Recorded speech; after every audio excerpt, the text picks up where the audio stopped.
Alors, on va regarder ensemble comment est-ce qu'on va utiliser des capteurs sur Android. Donc, les capteurs, je vous rappelle que ce sont des petits éléments dans votre téléphone qui vous permettent d'avoir des options complémentaires. Je parle par exemple de Bluetooth, de GPS, d'appareils photo, etc. Donc, on va regarder comment est-ce qu'on va faire pour pouvoir utiliser ces petits capteurs dans votre téléphone et comment est-ce que vous allez faire pour pouvoir programmer ça. Donc d'abord, on va regarder ensemble le fonctionnement général de l'ensemble. Alors on voit tout de suite une petite illustration avec un Android sur un bac à sable. Qu'est-ce que ça veut dire cette histoire de bac à sable? Ça veut dire que chaque application que vous allez créer sur Android va devoir utiliser son propre environnement et notamment de mémoire. Mais alors du coup, vous imaginez bien que lorsqu'on va utiliser des capteurs qui sont donc des ressources uniques, ça va poser donc des problèmes dans votre application. Donc la première chose à bien avoir à l'esprit, c'est que chaque application Android s'exécute dans ce qu'on appelle un sandbox, c'est-à-dire un bac à sable en français. Lorsqu'une application elle doit utiliser des ressources en dehors de son propre environnement, de son sandbox, alors elle va devoir demander des autorisations appropriées pour faire ça. Donc en réalité, la gestion des ressources et des capteurs va être une gestion des autorisations. Donc je vais parler ici beaucoup des autorisations et comment est-ce qu'on va utiliser ces autorisations. Donc, lorsque va avoir besoin d'autorisation, si on sait que l'application va avoir besoin d'autorisation, vous devez répertorier l'ensemble des autorisations dont vous avez besoin pour votre application dans le manifeste. Ça, pourquoi? Parce que lorsque vous allez télécharger l'application, au moment où vous téléchargez l'application, le système de téléchargement va vérifier ce que vous avez déclaré dans votre manifeste et en fonction de ça, il va pouvoir décider si oui ou non l'application en question est compatible avec le matériel que vous utilisez. Évidemment, si vous utilisez un matériel sans caméra et que vous demandez une autorisation avec la caméra, vous imaginez bien que vous risquez d'avoir des problèmes après pour faire fonctionner votre application. Alors, on va regarder ce qui va se passer dans le manifeste.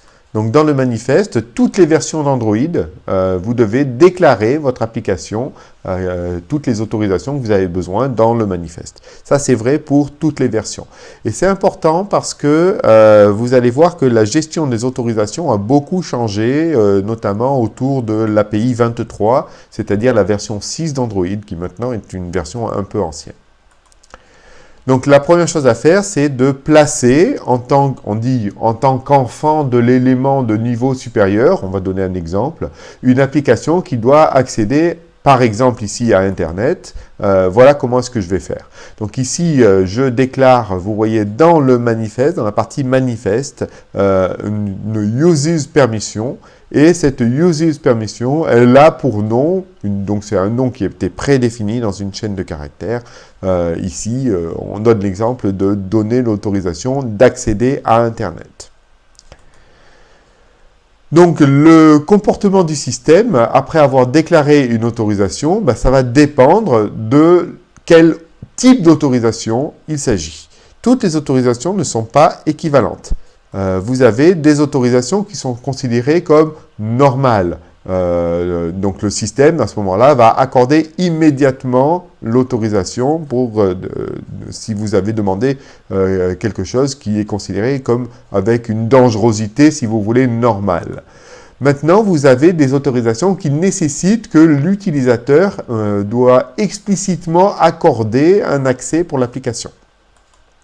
Alors en réalité, il n'existe pas juste deux catégories, mais plusieurs niveaux de protection qui affectent les applications tierces. On va parler des autorisations dites normales, c'est celles qui ne vont pas réclamer l'attention de l'utilisateur, c'est le système qui va s'en charger tout seul. Mais vous avez ensuite toutes les autres donc, qui vont impliquer l'utilisateur. Dans les autres, on va retrouver des autorisations dites de signature, des autorisations dangereuses et des autorisations spéciales. Alors, on va regarder chacun des cas. Là, on est dans le cadre de l'autorisation normale, donc ça s'applique à toute autorisation qui a besoin d'accéder à des données ou des ressources qui ne sont pas dans le sandbox de l'application. Lorsqu'il y a très peu de risques pour la confidentialité de l'utilisateur, alors elles sont considérées comme normales. Par exemple, on dit ici le fuseau horaire, donc c'est quelque chose qui ne fait pas partie du sandbox, mais ça ne va pas influencer sur des risques de confidentialité pour l'utilisateur. À ce moment-là, si vous avez besoin d'utiliser les fuseaux horaires, vous devez demander une autorisation qui vous sera automatiquement accordée sans avoir besoin d'en informer l'utilisateur. Si une application déclare dans son manifeste qu'elle a besoin d'une autorisation normale, donc le système accorde automatiquement cette autorisation. Alors j'ai dit tout à l'heure que donc l'utilisateur n'était pas informé. En réalité, il est informé au moment du téléchargement que l'application en question va utiliser le fuseau horaire. Par contre, le système n'invitera pas, dans le cadre des autorisations normales, n'invitera pas l'utilisateur à accorder des autorisations, donc il ne va pas pouvoir révoquer non plus ces utilisations. On a le cas ici des autorisations dites signées.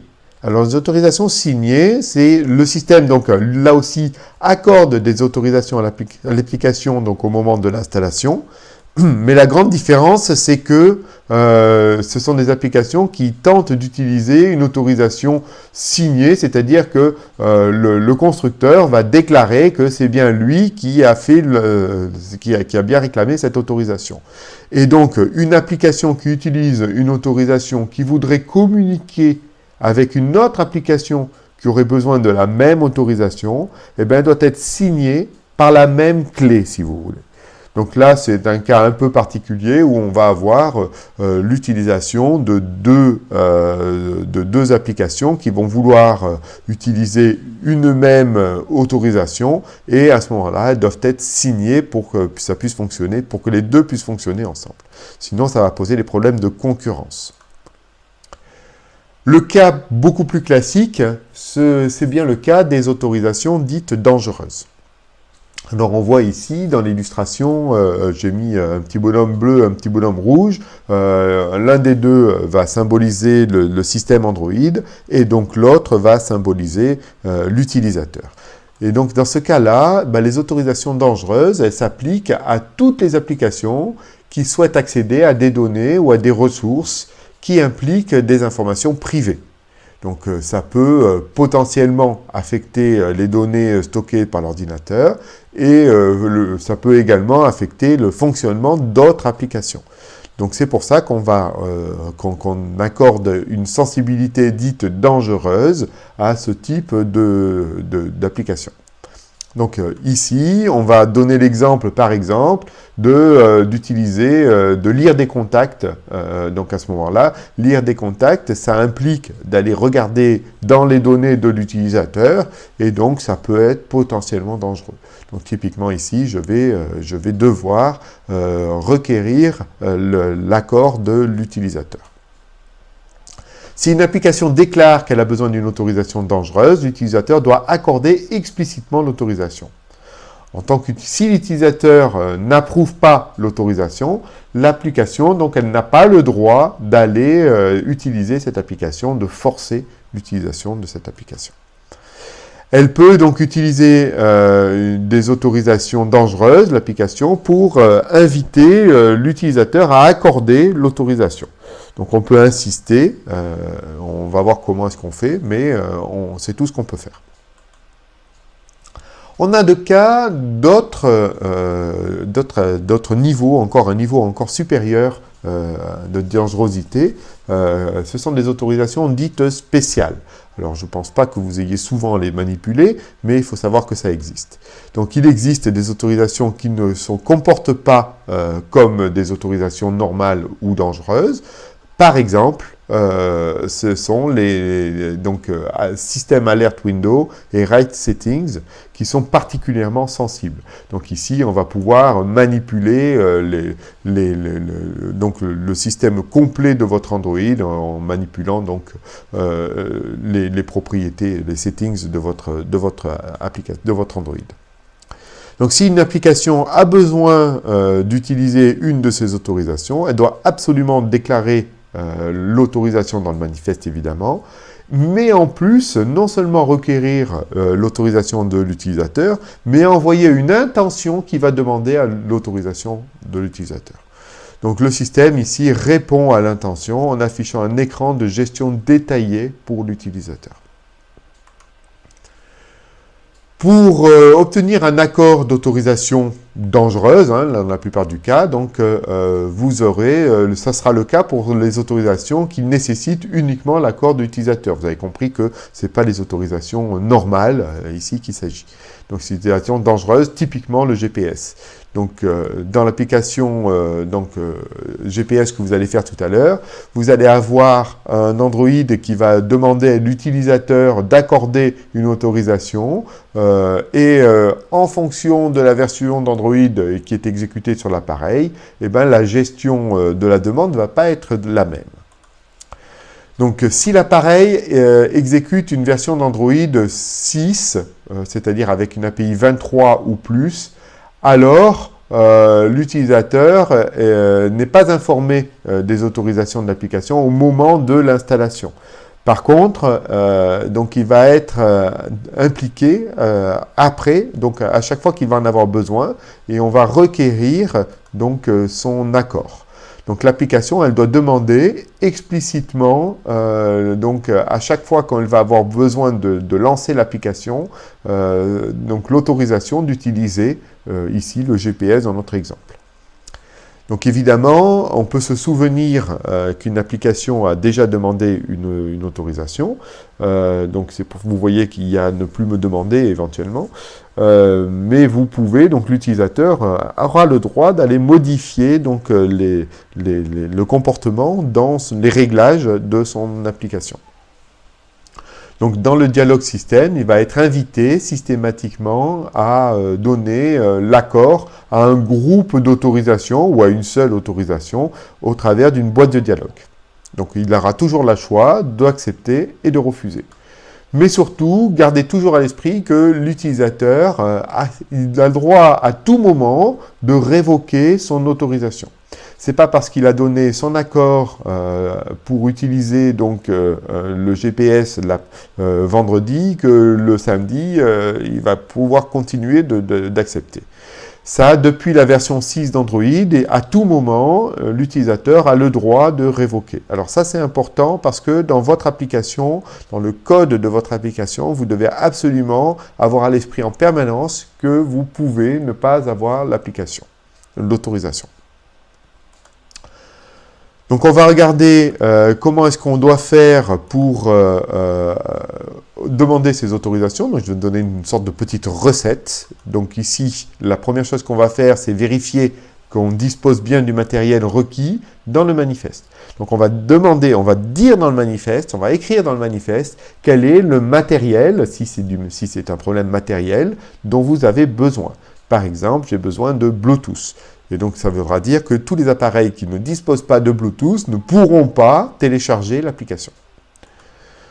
Je vais ensuite déclarer les autorisations dans le manifeste. Donc, ce n'est pas la même chose que le matériel, c'est deux choses différentes. Il y a le matériel et il y a les autorisations. Les autorisations, c'est pour informer l'utilisateur au moment de l'installation ou quand il va télécharger l'application, que l'application en question peut demander des autorisations autour par exemple, le Bluetooth. Et puis, je vais pouvoir demander ensuite l'autorisation. Donc, dans l'application, je vais faire une demande, je vais requérir l'autorisation de l'utilisateur à condition que je n'ai pas déjà cette autorisation. Évidemment, si l'utilisateur a déjà donné l'autorisation, il va être agacé, il ne va pas vouloir la redonner. Donc, vous avez une méthode qui va permettre de vérifier si vous n'avez pas déjà donné, si l'utilisateur n'a pas déjà donné son autorisation. Et s'il n'a pas donné son autorisation, alors vous demanderez l'autorisation. L'utilisateur aura le droit de refuser. S'il refuse, vous avez aussi la possibilité d'expliquer pourquoi l'application a besoin d'autorisation. C'est en général une bonne pratique de faire ça. Donc, expliquer pourquoi est-ce que l'application en a besoin, et puis éventuellement profiter pour redemander ou pas, ça c'est vous qui décidez, une autorisation dangereuse à l'utilisateur. Donc à partir de la version 6, les utilisateurs, rappelez-vous, hein, j'insiste, ils peuvent toujours révoquer les autorisations. Donc les versions antérieures à la version 6, c'était donc l'application, elle allait regarder uniquement ce qui avait été déclaré dans le manifeste, et si l'utilisateur avait accepté au moment du téléchargement, alors il acceptait pour tout le temps. Donc ici, on va regarder concrètement, étape par étape, ce qu'il va falloir faire. Donc ici, la première étape, vérifier que le matériel nécessaire est bien disponible. Alors, en quoi ça consiste exactement dans votre programme? Donc l'accès à certaines fonctionnalités matérielles telles que le Bluetooth ou l'appareil photo vont nécessiter, donc vous avez compris, une autorisation. Tous les appareils Android n'ont pas réellement ces fonctionnalités matérielles, donc vous allez devoir tester si le matériel a la caméra ou pas lorsque vous avez besoin. C'est ce qu'on appelle les uses futures. Donc voici la ligne que vous devez écrire dans le manifeste. Vous devez écrire uses future et puis donner le nom du matériel dont vous avez besoin. Est-ce qu'il est requis ou pas? Donc ici, dans l'exemple que j'ai donné ici, le matériel caméra n'est pas requis. Deuxième étape, demander l'approbation des autorisations dans le manifeste. Donc une application doit publier les autorisations dont elle a besoin en incluant des balises uses permission dans le manifeste. Vous avez compris que de faire ça, ça ne vaut pas une autorisation. Ça indique juste au moment du téléchargement à l'utilisateur quelles vont être les autorisations qu'il sera susceptible de donner ou pas. Donc par exemple, une application qui doit envoyer un message SMS aurait cette ligne dans le manifeste. Donc uses permission avec Android permission et cette fois-ci send SMS. Et donc là, on le met donc directement dans ce qu'on appelle le package. Donc ça veut dire que toute l'application va pouvoir l'utiliser. Donc dans le cas où on a des autorisations normales, à ce moment-là, le système va accorder automatiquement ces autorisations. Rappelez-vous le fuseau horaire par exemple tout à l'heure. Donc il suffit de l'avoir mis dans le manifeste pour que le système l'accorde automatiquement. Mais dans le cas où les autorisations sont dangereuses, l'utilisateur doit explicitement accorder ces autorisations. Donc étape suivante, c'est vérifier si l'accord des autorisations a bien été donné. Donc est-ce qu'il a déjà été, on dit octroyé, en anglais granted. Donc vous verrez le mot granted ou denied. Donc ici, est-ce qu'il existe des méthodes pour faire ça? Oui, il en existe. Alors attention, c'est une méthode qui est asynchrone. Donc la méthode en question s'appelle check self permission. Elle permet donc de regarder si le nom de l'application, elle va utiliser, elle est dans ce qu'on appelle un package. Et à ce moment-là, on va regarder si on a ça dans le check permission pour savoir si le package en particulier a reçu une autorisation. Donc l'exemple, donc la ligne, on regarde ici, on va tester si on a demandé, si on a déjà obtenu l'utilisation d'aller écrire quelque chose dans l'agenda, dans le calendar. Si on n'a pas encore eu cette autorisation, si l'autorisation n'a pas été octroyée, si elle n'est pas granted, alors je peux pouvoir faire quelque chose. D'accord? Donc ici, pour tester, je vais vérifier en appelant la méthode check self permission et je vais vérifier si elle appartient au package manager permission granted. Voilà. Le résultat de la vérification, donc il n'est pas instantané, il est asynchrone, il va se faire en retour dans une activité, attention, ça ne peut pas se faire dans un fragment, il va falloir faire remonter ça dans une activité. Et dans l'activité, on va retourner on va pouvoir surcharger une méthode qui s'appelle onRequestPermissionResult, qui va ici prendre en paramètre 3 choses. La première chose, un code donc request code qui va être le code que vous allez pouvoir donner vous-même. C'est un code que vous attribuez de votre choix, un code numérique pour le numéro de la permission en question. En fait, ce n'est pas une permission, c'est un groupe de permissions. Donc, vous avez sous la forme d'un tableau de string de permissions. Et puis, vous aurez en retour un tableau de grant result, c'est-à-dire que les résultats qui ont été accordés, oui ou non. Si l'application dispose de l'autorisation, elle va retourner permission granted. Et si elle ne dispose pas de l'autorisation, elle va retourner permission denied. Étape suivante, demander l'autorisation dangereuse. Donc ici, c'est pas le test, je ne teste pas si je l'ai déjà obtenu, si je ne l'ai pas obtenu, je veux la demander. Donc pour demander une autorisation, donc seulement si elle n'a pas été déjà octroyée, c'est-à-dire déjà granted, alors je vais faire appel à la méthode request permission, qui va, elle, engendrer une réponse, donc elle aussi asynchrone, toujours dans la même méthode, onRequest permission result. Donc, regardez comment ça se passe. Vous avez, donc au moment de le tester, on va vérifier est-ce que quelque chose n'a pas été, est-ce que la permission, par exemple ici, Access Find Location, qui permet d'être géolocalisé, n'a pas été octroyée. Si elle n'a pas été octroyée, note égale, vous voyez ici, alors je vais pouvoir demander, faire un request permission. Et sinon, je fais autre chose. Et en retour dans ma méthode onRequest permission result, donc d'une activité, je vais pouvoir réagir au code. Vous avez vu ici, j'ai passé un request code. Ça, c'est un nombre donc statique que j'ai mis. Donc, c'est une constante que j'ai déclarée. Cette constante que j'ai déclarée, je vais pouvoir l'utiliser ensuite pour vérifier ce groupe de permissions. Donc, je peux gérer ça par groupe. Une façon propre de faire ça, c'est de le mettre dans un switch pour pouvoir regarder si le groupe en question, le groupe de permissions qui concerne les Access Find Location, à ce moment-là, je vais pouvoir regarder l'ensemble des permissions, une à une, qui ont été données. Alors, on va regarder comment est-ce qu'on va faire ici, donc dans l'étape suivante, pour expliquer, lorsque l'application lorsque l'utilisateur n'a pas donné son autorisation, expliquer pourquoi est-ce que je vais avoir besoin de ces autorisations. Donc il faut, là aussi, j'insiste, toujours avoir à l'esprit que l'utilisateur peut changer d'avis à tout moment. Donc, j'ai repris le code de tout à l'heure, donc avec mon switch, et donc je regarde si je suis dans le cadre de mon request code, c'est-à-dire dans le groupe concerné. Attention ici, si j'ai reçu une liste, cette liste, elle peut être vide. Si elle est vide, ça veut dire que je n'ai pas eu de réponse.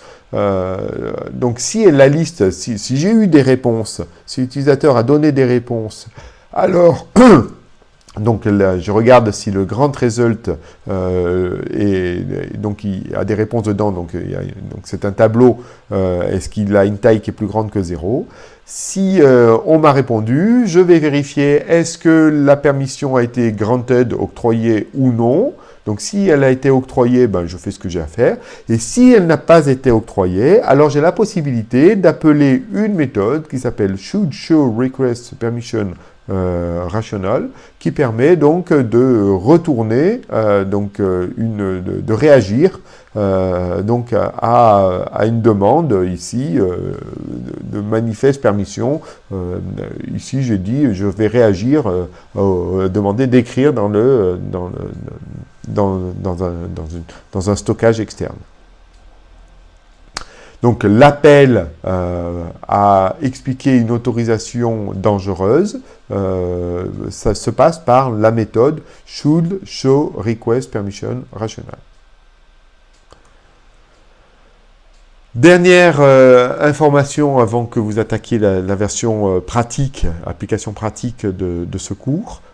c'est de faire attention qu'en plus d'avoir octroyé ou non des autorisations, vous serez quelquefois amené à contrôler si le capteur que vous allez pouvoir manipuler, puisque vous en aurez l'autorisation, est bien allumé ou non. Parce que l'utilisateur a peut-être donné l'autorisation pour votre application, ou en tout cas pas encore révoqué, par exemple, et puis parce qu'il ne voulait pas consommer trop d'énergie sur son téléphone, il a décidé de couper le Bluetooth ou le GPS. Et à ce moment-là, de l'éteindre, et à ce moment-là, vous avez l'autorisation, mais le GPS est éteint et vous ne pourrez pas l'utiliser. Donc ne confondez pas l'utilisation des autorisations et l'utilisation donc du capteur, est-ce qu'il est utilisable ou non, est-ce qu'il est allumé ou non. Donc dans le cadre de l'exercice que vous allez faire tout à l'heure, vous aurez à manipuler ces deux concepts.